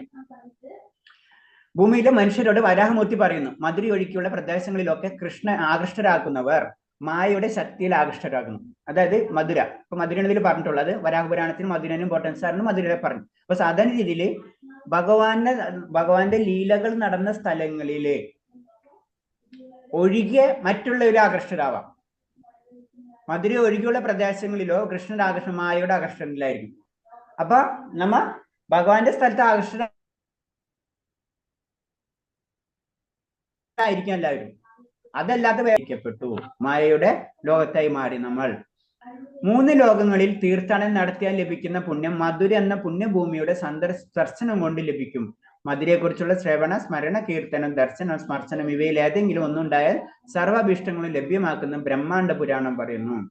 അപ്പൊ 2 മധുരവാസത്തെ പറ്റി, ഭഗവാന്റെ ലീലകൾ നടന്ന സ്ഥലത്തെ പറ്റി 2 പുരാണങ്ങളിൽ പറയുന്നു. അത്ര ഇമ്പോർട്ടൻസ് ആണ് ഭഗവാന്റെ ലീലകൾ അല്ലെങ്കിൽ ഭഗവാന്റെ ക്ഷേത്രങ്ങൾ ഇതൊക്കെ അതിന്റെ ഇമ്പോർട്ടൻസാ പറയുന്നത് വരാഹ പുരാണത്തിലും അതുപോലെ തന്നെ ബ്രഹ്മാണ്ഡ പുരാണത്തിലും പറയുന്നു. ഇതാണ് അവിടെ നമുക്കാണ് എല്ലാ അഭിഷ്ടങ്ങളും സർവ്വ അഭിഷ്ടങ്ങളും ലഭ്യമാക്കുമെന്ന് അതുപോലെ തന്നെ വരാഹ പുരാണത്തിലും അതേപോലെ തന്നെ ബ്രഹ്മാണ്ഡ പുരാണത്തിലും പറയുന്നു. ഭക്തന്മാരെ സേവിക്കല്, വൈഷ്ണവർ അഥവാ ഭക്തന്മാരെ സേവിക്കുന്നതിന് പ്രകീർത്തിക്കുന്ന ഒരു പ്രശ്നം പത്മപുരാണത്തിൽ, അടുത്ത പുരാണം തുടങ്ങാണ്, പത്മപുരാണത്തിൽ പറയുന്നുണ്ട് ഭക്തന്മാരെ സേവിക്കാം. ശിവൻ പാർവതിയോട് പറയുന്നു, പ്രിയ ആരാധന പലതരമുണ്ട്, സാക്ഷാൽ പരദേഹത്തിന്റെ ഭക്തന്മാരെ പൂജിക്കുക എന്നത് ആരോട് പറയുന്നതാണ്? പത്മപുരാണത്തിൽ പരമശിവൻ പാർവതിയോട് പറയുന്ന കാര്യം പറയാണ്. എന്നാണ് ഭഗവാനെ പൂജിക്കുന്നത് ശ്രേഷ്ഠം തന്നെയാണ്, സംശയമില്ല. അതിന് ശ്രേഷ്ഠമാണ് അദ്ദേഹത്തിന്റെ ഭക്തന്മാരെ പൂജിക്കുക എന്ന് പറയുന്നത്. അപ്പൊ എന്താണ് അതിന്റെ അർത്ഥം? ഭഗവാൻ ചേർത്തുന്നല്ല, ഭക്തന്മാരെ മഹിമ ഇതിൽ കൂടെ പറഞ്ഞു തരാണ്. അത്ര ഇമ്പോർട്ടൻസ് ആണ് ഭക്തന്മാര് എന്ന് പറയണം. അത് ഏതിലാ പറയണത്? നമ്മൾ വൈഷ്ണവ സേവ നമ്മൾ ചെയ്യാൻ പറ്റുന്നത് നമ്മൾ ചെയ്യണം. ഒരു പ്രസ്താവം ശ്രീമദ് ഭാഗവതത്തിൽ കാണുന്നുണ്ട്. ഞാൻ ഭക്തന്മാരുടെ ദാസനായി തീരട്ടെ, അതിലുള്ള കൽപ്പറ്റ ഭഗവത് പാദ സേവനം സാധിക്കുമല്ലോ. കഷ്ടം നിറഞ്ഞ ഭൗതിക അവസ്ഥയ്ക്ക് കുറവ് വരുത്തുവാൻ അത് സഹായിക്കും. ഒപ്പം ഭഗവാനോട് ഭക്തി നിർഭമായ പ്രേമം വളർത്താനും അത് ശക്തമാണ്. അപ്പൊ ഒരു ഭക്തൻ പ്രാർത്ഥിക്കുകയാണിത്. കാരണം എന്താണ്? ഭഗവതി പറയുന്നത് തന്നെയാണ്, ഞാൻ ഭക്തന്മാരുടെ ദാസന്, ഞാനൊരു ഭക്തനായിക്കൊള്ളുന്ന, ഭക്തന്റെ ഭക്തൻ അല്ലെങ്കിൽ ദാസാനുദാസ, അങ്ങനത്തെ ഒരു മനോഭാവമായിരിക്കും ഏതൊരു പരിശുദ്ധ ഭക്തനിൽ ഉണ്ടാവാം. അതാണ് പറഞ്ഞത്, ഞാൻ ഭക്തന്മാർ, ഭഗവാന്റെ ദാസൻ എന്നല്ല പറഞ്ഞത്, ഞാൻ ഭക്തന്റെ ദാസനാവട്ടെ എന്നാ പറഞ്ഞത്. അങ്ങനെ വരുമ്പോൾ എന്താണ്? എനിക്ക് ഭൗതികമായ അവസ്ഥയിൽ നിന്ന് എനിക്ക് എന്താണ് ആ പ്രേമം വളർത്താൻ അത് ശക്തമാക്കും. ഇപ്പൊ നമുക്കറിയാം ഭഗവാന്റെ മുക്തി പദ അല്ലെ, ഭഗവാന്റെ പാദം എന്ന് പറയുന്നത് എന്താണ്? അത് മുക്തിപദാണ്. അപ്പൊ നമ്മള് മുക്തിക്ക് അപ്പുറമാണ് ഭഗവാൻ അല്ലെങ്കിൽ ഭഗവാന്റെ പാദം. ആ പാദത്തിനാണ് നമ്മൾ ആശ്രയിക്കേണ്ടത്. അതാണ് അതിൽ പറഞ്ഞത്. അപ്പൊ ആ പാദത്തെ ആശ്രയിക്കണമെങ്കിൽ തന്നെ നമ്മൾ എന്താണ്? നമ്മൾ അതിന് ക്വാളിഫൈഡ് യോഗ്യത ആയിട്ടില്ല. അപ്പൊ നമ്മൾ യോഗ്യത ആവുന്നിടത്തോളം കാലം എന്താണ്? നമ്മൾ നന്നായിട്ട് പഠിക്കുമ്പോൾ ടീച്ചറെ സഹായം പോലെ നമ്മൾ എന്താണ് നമ്മളിൽ ഉയർന്ന ഗുരുക്കന്മാരെ ആചാര്യന്മാരെ കാലടിപ്പാടുകൾ പിന്തുടരും. അതാണ് നമ്മള് ഭഗവാന് സമർപ്പിക്കുന്ന സമയത്ത് നമ്മൾ ശരിക്കും നമുക്ക് നമ്മുടെ ഗുരുവിനെയാണ് നമ്മൾ സമർപ്പിക്കുക. ആ ഗുരുവാണ് പിന്നെ ആ പരമ്പര അതിലെ കണക്ഷൻ ത്രൂ ഭഗവാനിലേക്ക് എടുത്തെത്തിക്കുക. അങ്ങനെയാണ് അതിന്റെ കണക്ഷൻ വരുന്നത്. അതാണ് പറഞ്ഞത് ഞാൻ ഭക്തന്റെ ദാസനാവട്ടെ എന്ന് പ്രാർത്ഥിക്കുന്നത്. കാരണം ഞാനൊരു ഭക്തനായിട്ടില്ല, എനിക്കൊരു ഭക്തന്റെ ദാസനിൽ കൂടിയാണ് എനിക്ക് ഭഗവാനിലേക്ക് എത്താൻ പറ്റുള്ളൂ എന്ന് ഒരു പരിശുദ്ധ ഭക്തൻ അറിയാം. അതാണ് പോയിന്റ് പറയുന്നത്. സ്കന്ദപുരാണത്തിൽ ഇതേപോലെ പ്രസ്താവമുണ്ട്. ശംഖ്, ചക്ര, ഗദ, പത്മം എന്നിവയുടെ രൂപത്തിൽ ശരീരം മുഴുവൻ തിലകമണിഞ്ഞ ശിരസ് തുളസി ദളം ചൂടി ശരീരമാകെ ഗോപിചന്ദനം പൂശി നടക്കുന്നവരുടെ ദർശനം ഒരു തവണയെങ്കിലും ലഭിക്കുന്ന ആൾക്ക് സർവ്വപാപങ്ങളിൽ നിന്നും മുക്തനാകാം. അപ്പൊ സ്കന്ദപുരാണത്തിൽ എന്താണ്? ഒരു ഭക്തന്റെ കാര്യം പറയാണ്. ഒരു ഭക്തനെ ദർശിക്കുന്നത് തന്നെ എന്താ പറയുന്നത്?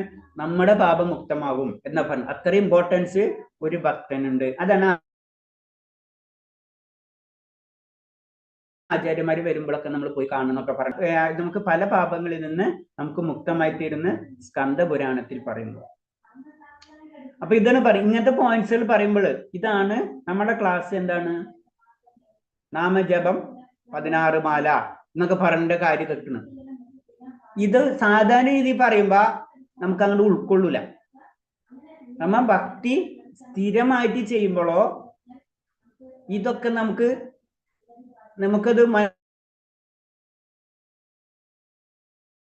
മനസ്സിലാവുന്നൊക്കെ ഫീൽ ചെയ്യുള്ളൂ. നമ്മൾ ആ 4th ലെവല് ഒക്കെ ആകുമ്പോഴേക്കും എന്തായാലും നാമജപം അല്ലെങ്കിൽ നാമജപം ഉള്ളവർക്ക് ക്ലാസ് കൊടുക്കുള്ളൂ എന്ന് പറഞ്ഞതിന്റെ കാര്യം ഇതാണ്. മനസ്സിലാവണില്ല ഇപ്പൊ? അല്ലാന്ന് വെച്ച് കഴിഞ്ഞാൽ ഇതൊക്കെ പറയുമ്പോൾ എന്താണ് സാധാരണ രീതിയിൽ പോട്ടെ, നമ്മുടെ നാട്ടില് സാധാരണക്കാരോട് ഇത് പറഞ്ഞു കഴിഞ്ഞാൽ എന്തായിരിക്കും അവസ്ഥ? എന്താ പറയാ? ഒരു ഭക്തനെ കണ്ടു കഴിഞ്ഞാൽ എല്ലാ പാപങ്ങളും മുക്തനാവും. അതെങ്ങനെ നടക്കാം അല്ലേ? അപ്പൊ നമ്മള് അതിന് പറഞ്ഞത് ഈ ഭക്തി എന്ന് പറഞ്ഞത് യുക്തിക്ക് അപ്പുറമാണെന്ന് ഫസ്റ്റ് നമ്മൾ മനസ്സിലാക്കണം. യുക്തി കൊണ്ട് ഭക്തിനെ മെഷർ ചെയ്യാൻ പറ്റില്ല. അപ്പൊ ആ യുക്തിക്ക് അപ്പുറമാണ് ഭക്തി എന്ന് മനസ്സിലായ ഭക്തിക്ക് കടക്കാൻ ആഗ്രഹം ഉണ്ടെങ്കിൽ ഭക്തിപരമായിട്ടുള്ള കാര്യങ്ങൾ നമ്മൾ ചെയ്യണം. ഭഗവാനെ നമുക്ക് ഭൗതികമായ ഇന്ദ്രിയങ്ങൾ കൊണ്ട് മനസ്സിലാക്കാൻ കഴിയില്ല. അപ്പൊ അതുകൊണ്ട് ആഗ്രഹിക്കുന്നവർക്ക് എന്ന് പറഞ്ഞിട്ടുള്ള അവർക്ക് ഏത് കുറെ സെക്ഷൻസ് ഉണ്ട്, അതിലേത് സെക്ഷൻസിൽ പോവാം. നിരീശ്വരവാദി എങ്കിൽ നിരീശ്വരവാദി, അല്ലെങ്കിൽ മായാവാദി അല്ലെങ്കിൽ ശൂന്യവാദം ശൂന്യവാദം, അല്ലെങ്കിൽ അസുരനെ സ്നേഹിക്കുന്നവർ, അങ്ങനെ ഏത് വേണമെങ്കിലും പോവാം. പക്ഷെ എന്താണ്, ഭക്തി വരണമെങ്കിൽ യുക്തിക്ക് അപ്പുറമാണ് ആദ്യം നമ്മൾ മനസ്സിലാക്കണം. അപ്പൊ ഇത് സാധാരണ രീതിയിൽ ചിന്തിച്ചു കഴിഞ്ഞാല് നമ്മൾ യുക്തിക്ക് പറയുന്ന കാര്യങ്ങളൊന്നും ഇതിലില്ല. ഏതെങ്കിലും പോയിന്റ്സ് നമ്മൾ യുക്തിപരമായിട്ട് ടച്ച് ആവുന്ന പോയിന്റുകൾ ഉണ്ട് ഇതിൽ? ഒന്നും കിട്ടൂല. ഒരു പോയിന്റ് നമുക്ക് യുക്തിപരമായിട്ട് കണക്ട് ചെയ്യാൻ പറ്റില്ല ഇതിനെ. അപ്പൊ ആദ്യം തന്നെ നമ്മൾ ഭക്തി വളർത്താൻ വേണ്ടിയിട്ടുള്ള ബേസിക് കാര്യങ്ങൾ നമ്മൾ ചെയ്തേ തീരും. എന്നാൽ ഈ സബ്ജക്റ്റ് നമുക്ക് ക്ലിയർ ആവുള്ളൂ. അപ്പൊ അതിന് പറഞ്ഞത് അങ്ങനെ വരുമ്പോഴോ ഇത് നമുക്ക് ആ ലെവലിൽ നമുക്ക് അതിനെ കാണാൻ കഴിയുള്ളൂ. അപ്പൊ ഗോപിചന്ദനം പൂച്ചു നടക്കുന്നവിടെ ദർശനം ഒരു തവണയെങ്കിലും ലഭിക്കുന്നാൽ സർവ്വപാപങ്ങളിൽ നിന്നും മുക്തനാകും. അപ്പൊ നമ്മളെല്ലാവരും ഭക്തിയിൽ, അത് ഞാൻ ഇന്നലെ ഇതെടുത്തത്, എല്ലാവരും നാമജപം കൂട്ടാ. അറ്റ്ലീസ്റ്റ് ഞാൻ അതുകൊണ്ട് ഇപ്പൊ ഇന്നലെ നോക്കിയപ്പോൾ പലരും മത്സ്യമാംസമൊക്കെ ഉപയോഗിക്കുന്നവരുണ്ട്. അപ്പൊ മത്സ്യമാംസം ഉപയോഗിക്കുന്നവരോട് ഒരു കാര്യം പറയാനുള്ളത്, നമുക്ക് ഭക്തിയിലേക്ക് ഫ്യൂച്ചർ അല്ലെങ്കിൽ ഇതൊക്കെ കാണുമ്പോൾ ജസ്റ്റ് നോല് വായിച്ച പോലെ തോന്നും നമുക്ക്. അതായത് ഓപ്പൺ ആയിട്ട് പറയാം. കാരണം എന്താ വെച്ച് കഴിഞ്ഞാൽ ബീഫ് ഉപയോഗിക്കേണ്ടിരുന്നെങ്കിൽ ബീഫ് ഉപയോഗിക്കരുത്.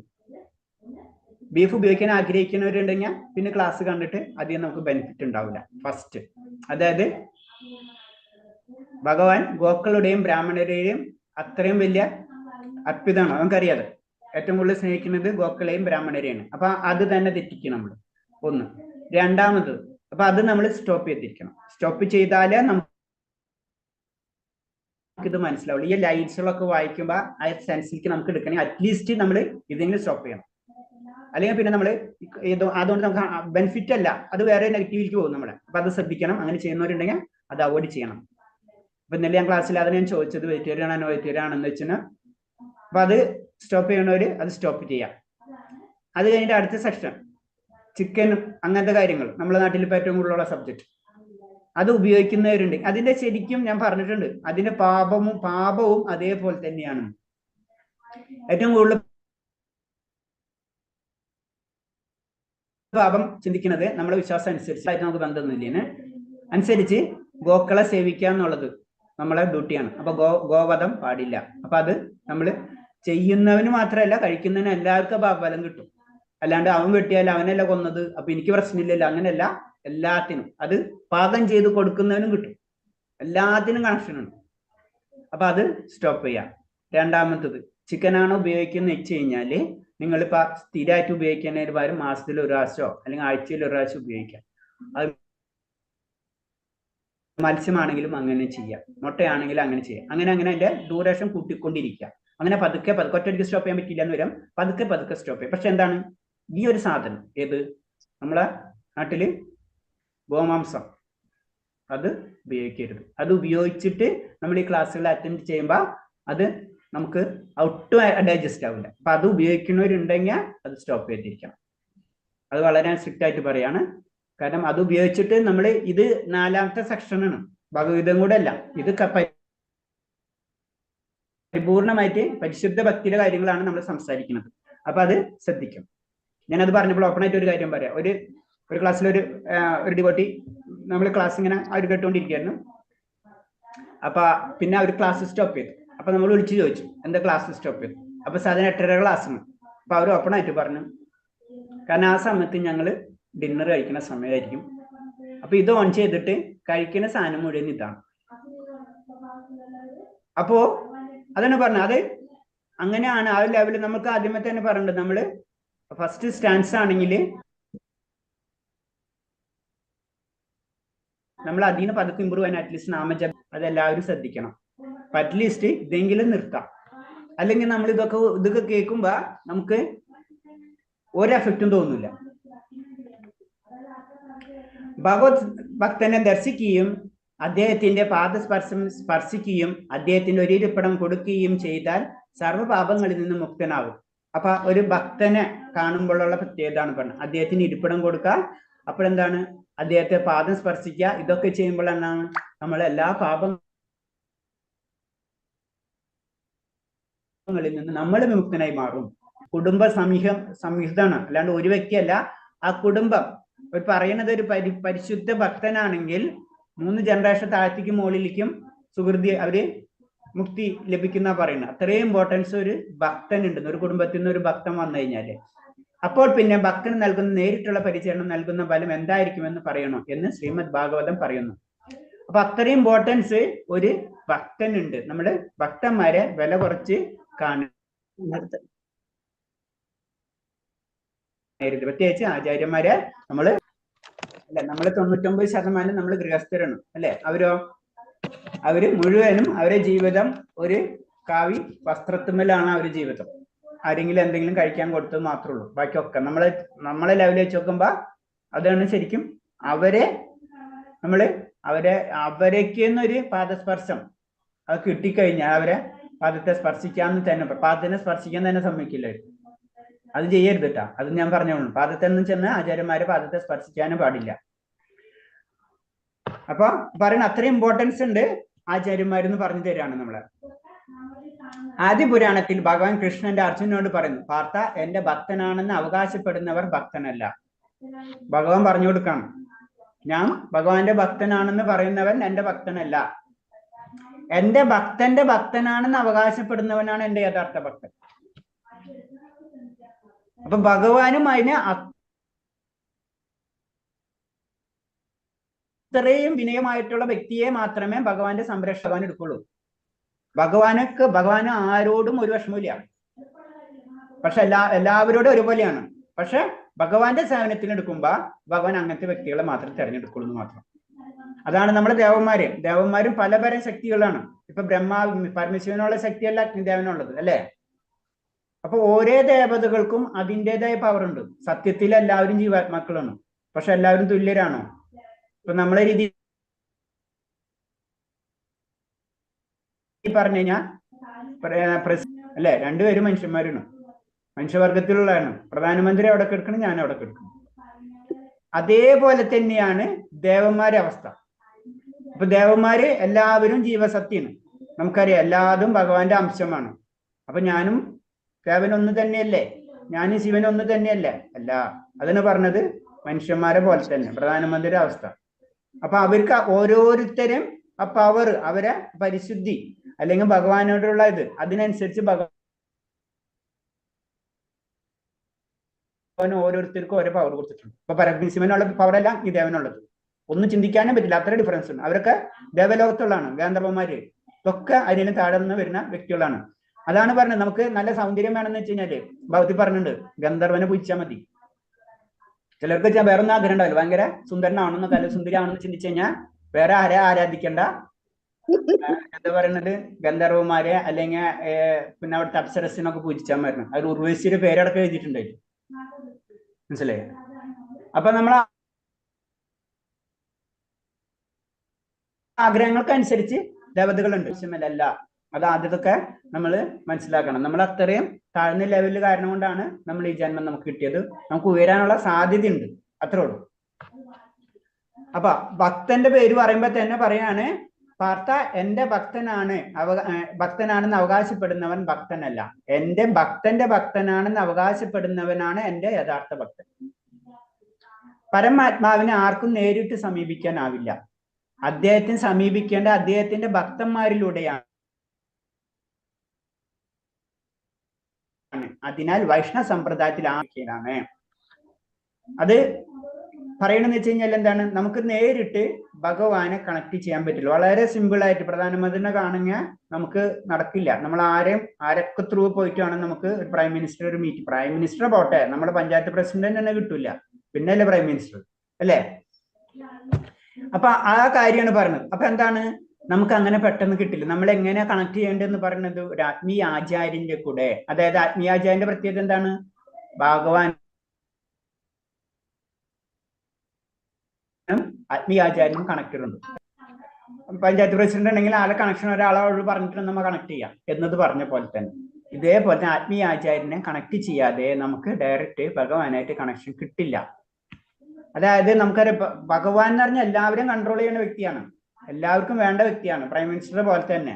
അപ്പൊ പ്രൈം മിനിസ്റ്ററിന്റെ ഒരു സെക്യൂരിറ്റി സ്റ്റാഫ് എന്ന് പറയുന്നത് എല്ലാവർക്കും സെക്യൂരിറ്റി സ്റ്റാഫ് ആവാൻ പറ്റില്ല. അപ്പൊ അതിന് കുറെ കടമ്പകളുണ്ട്. ആ കടമ്പകളൊക്കെ പാസ്സായിട്ടോ എന്നിട്ട് സെക്യൂരിറ്റി സ്റ്റാഫ് ആവാൻ, അല്ലെങ്കിൽ പ്രൈം മിനിസ്റ്ററിന്റെ അടുത്തുള്ള വ്യക്തികളായി മാറുമ്പോഴൊക്കെ നമ്മൾ പതുക്കെ പതുക്കെ പാസ്സായി ഈ ജന്മങ്ങളെ പല ജന്മങ്ങളും നമുക്ക് ചിലപ്പോൾ കാത്തിരിക്കേണ്ടി വരും. പക്ഷെ അവിടെ എത്തും. അതുകൊണ്ടുള്ള കുറെ ഗുണങ്ങൾ വേറെയുണ്ട്, ഭൗതികമായിട്ടും ആത്മീയമായിട്ടും. പക്ഷെ അൾട്ടിമേറ്റ് റിസൾട്ട് എത്താൻ കുറച്ച് സമയം പിടിക്കും. അതാണ് ഇതിൽ പറയുന്നത്. ഭക്തൻ എന്ന് പറയുന്നവരല്ല, ഭക്തന്റെ ഭക്തൻ എന്ന് പറയുന്നവരാണ് യഥാർത്ഥ ഭക്തൻ. ഭഗവാൻ തന്നെ ഭഗവാൻ അർജുനോട് പറയുന്ന രംഗാണ് ഇത് പറഞ്ഞത്. അതിനാൽ അതുകൊണ്ടാണ് അത് ഭഗവാൻ തന്നെ കാണിച്ചു തന്നിട്ടുണ്ട് അല്ലേ. ഭഗവാന്റെ ഗുരു ആരാ? കൃഷ്ണന്റെ, ഭഗവാൻ ശ്രീകൃഷ്ണന്റെ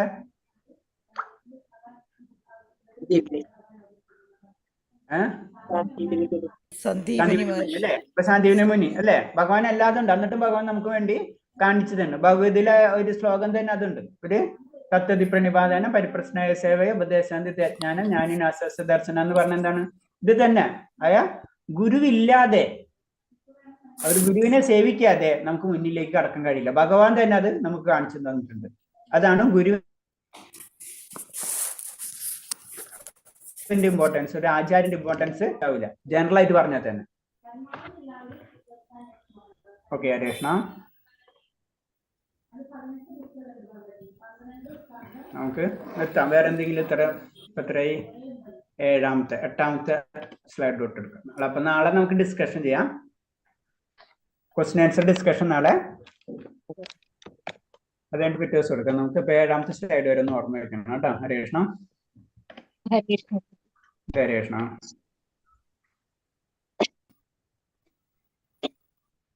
അപ്പൊ ഇന്ന് പറഞ്ഞത് എന്താണ്? ഗ്രന്ഥപാരായണവും അതുപോലെ തന്നെ മധുര എന്നൊക്കെ നമ്മൾ ഡാറ്റായിട്ട് നമ്മൾ പറഞ്ഞ കാര്യങ്ങളൊക്കെയാണ്. ഗ്രന്ഥങ്ങൾ പാരായണം ചെയ്യാം, മധുരവാസം ചെയ്യാം, ഭക്തന്മാരെ സേവിക്കുക. ഇതൊക്കെ അതീന്ദ്ര സേവനമാണെന്നാണ്, അതീന്ദ്ര ലെവലിലുള്ള കാര്യങ്ങളാണ്. നമ്മൾ ചിന്തിക്കും ഭൗതികമാണെന്ന് അല്ല, ഭഗവാനായിട്ട് ബന്ധപ്പെട്ട് എന്ത് ചെയ്യുന്നതൊക്കെ അത് അതീന്ദ്ര സേവനം. അതാണ് നമ്മളെ വീട്ടുകളിൽ ഒരു ആത്മീയ ഗ്രന്ഥങ്ങൾ പൂജിക്കുന്നത് തന്നെ, അത് ഭഗവാനാണ്. അതാണ് അതിനെ പൂജിക്കുന്നത് തന്നെ നമ്മൾ. ഹരേ കൃഷ്ണ.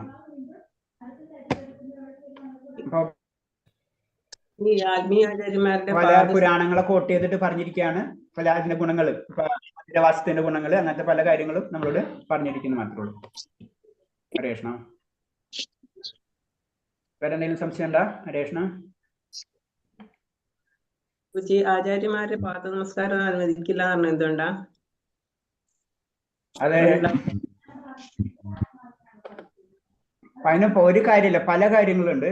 ഒരു ഒറ്റ പോയിന്റ് ഇത് പറ്റില്ല. കാരണം എന്ന് വെച്ച് കഴിഞ്ഞാൽ, ഒന്നാമത്തെ എന്ന് വെച്ച് കഴിഞ്ഞാല് ആചാര്യന്മാര് നമുക്കറിയാം സ്ത്രീജനങ്ങളായിട്ട് സന്യാസി വര്യന്മാരായിരിക്കും. സന്യാസികള് കുറച്ച് അകന്ന് നിൽക്കുള്ളൂ. രണ്ടാമത്തെ എന്ന് പറഞ്ഞെന്ന് വെച്ച് കഴിഞ്ഞാല് നമ്മൾ എന്താണെന്ന് അവർക്ക് പരിപൂർണമായിട്ട് അറിയില്ല. നമ്മൾ അത്രയും നമ്മളെ ശരിക്കും മനസ്സിലാക്കിയതിന് ശേഷമേ അവര് നമ്മളെ ഇരുത്തിക്ക് കൊണ്ടുപോകുള്ളൂ. അതായത് കുറെ പോയിന്റ്സുകളുണ്ട് അതില്, അത് പിന്നീട് ഞാൻ പറയാം. അപ്പൊ നിങ്ങൾ ചെയ്യാ, എല്ലാ ആചാര്യന്മാരും ചെന്നിട്ട്, പ്രത്യേകിച്ച് വൈഷ്ണവാചാര്യ ചെന്നിട്ട് കാലുമ തൊടരുത്. അത് ചെയ്യരുത് നമ്മളിപ്പോ. അതിന്റെ കൂടെ അവസ്ഥയല്ല നമ്മുടെ. അത്രയും ചിന്തിക്കാം. ഒരാളെ പാദം തൊടണമെങ്കിൽ തന്നെ നമുക്ക് നമ്മളെ കുറച്ച് ക്വാളിറ്റി വേണം.